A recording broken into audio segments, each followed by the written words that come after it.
ஏபியில் அந்த ஜாதகத்தில் சந்திரன் 6 வச்சு நடக்குது. அந்த பொண்ணு என்கிட்ட என்ன சொன்னாங்க அப்படின்னா, எங்கள் அம்மா வந்து சந்திரன் அப்படின்றது அம்மா.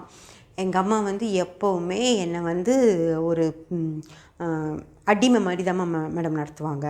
வீட்டில் எல்லா வேலையும் செய்யணும், காலேஜ் போகிறக்குள்ளே செய்யணும், திரும்பி காலேஜ்லேருந்து வந்ததும் நான் ஒர்க் பண்ணணும். வேலை செய்கிற இடத்துக்கு நான் போய் கொஞ்ச நாள் ஹாஸ்டலில் இருந்தேன். நீ இருக்கவே கூடாது வான்னு சொல்லி திருப்பி கூப்பிட்டுக்கிட்டாங்க. அதுக்கப்புறம் அவங்க இஷ்டப்பட்ட மாதிரி என்கிட்ட என் இஷ்டமானு கூட கேட்காம தான் எனக்கு கல்யாணம் பண்ணி வச்சாங்க. அங்கேயும் போய் நான் என் மாமியார் வீட்டோட நல்லா இருக்கிறத அவங்களால ஏற்றுக்கவே முடியல. ஏதோ ஒரு பிரச்சனையை சொல்லி சொல்லி இங்கே வான்னு கூப்பிடுவாங்க. இங்கே வந்தால் என்னை திருப்பி அனுப்ப மாட்டாங்க. அப்புறம் அவங்க யாராவது கூப்பிட்டுட்டு போக வந்தாங்கன்னா அவங்கக்கிட்ட ஒரு மாதிரியாக பேசுவாங்க.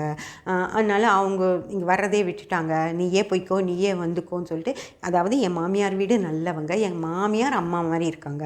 ஆனால் எங்கள் அம்மா மாமியாரை விட மோசமாக இருக்காங்க.